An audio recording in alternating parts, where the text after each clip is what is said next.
Good afternoon, everybody. I'm Rolene Marks. This is the Israel Brief, brought to you every Monday to Thursday by Lay of the Land, where we bring you those top stories making headlines. Although this week we'll be doing it Monday to Wednesday because I'm heading off overseas, and I will try and bring you the Israel Brief as much as possible while I'm away, but you guys understand if for some reason I am unable to.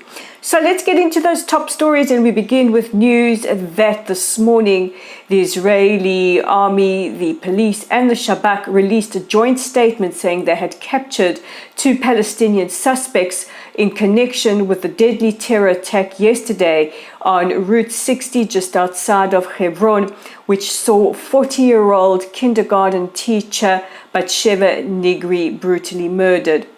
It is believed that terrorists opened up fire on a car that she was traveling in with her daughter and her neighbor.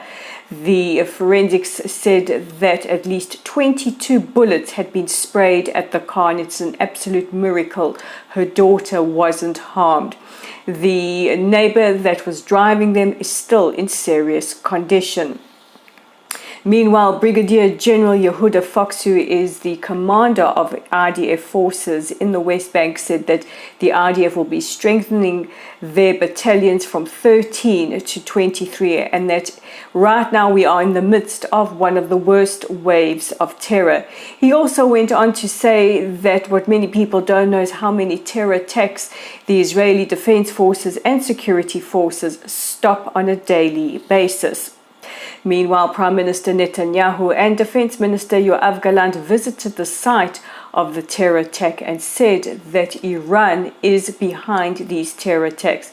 Now that we know that Iran is the largest state sponsor of terrorism and have been trying to encroach closer and closer to Israeli territory, there are even theories that they are trying to take advantage of divisions in Israeli society at the moment and rile up Israel's Arab-Israeli community.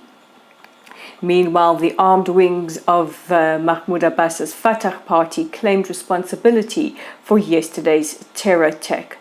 Earlier today, heads of various councils in the West Bank protested outside Prime Minister Netanyahu's office, saying they want tougher solutions for the wave of terror that has claimed now nearly 40 lives in the last 12 months.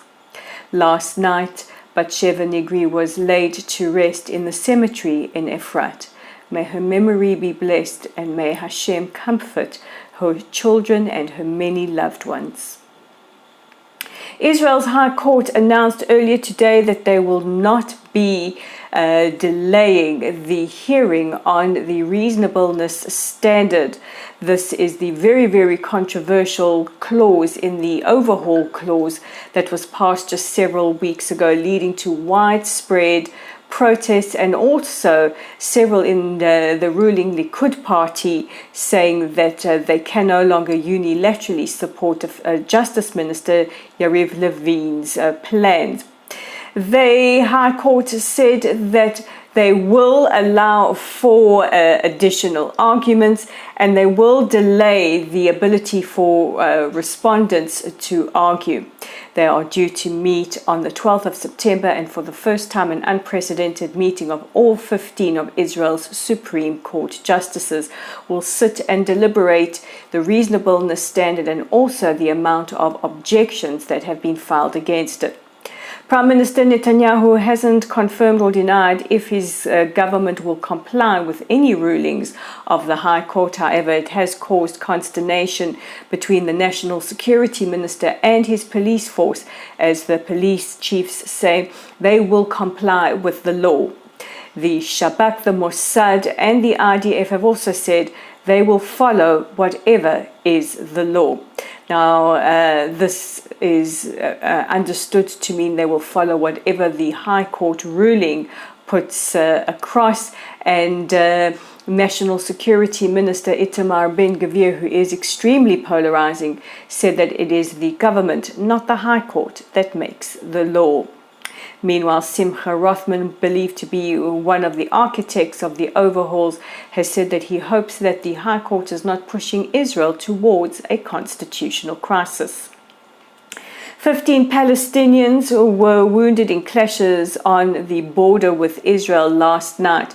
They threw stones and rocks at IDF troops and burnt tires. Now, they were demonstrating or rioting in response to the anniversary of the burning of Al-Aqsa in 1969 by an Australian Christian fundamentalist. And finally, we welcome New York's Mayor Eric Adams to Israel. The mayor is on a 3-day trip to Israel to meet with interfaith leaders to discuss building tolerance and how to combat anti-Semitism. Among the highlights so far, he has had dinner at a restaurant in Jerusalem. There have been images circulating on his social media of him being cheered on and clapped, as only you can get in Israel. He also visited Machane Yehuda Market in Jerusalem and laid a wreath earlier today at Israel's Holocaust Memorial and Museum, Yad Vashem.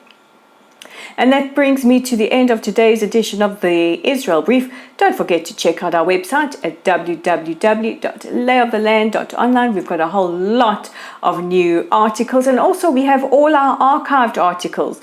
So if you are looking for information on Israel, you want to read on a particular subject, it's all up there.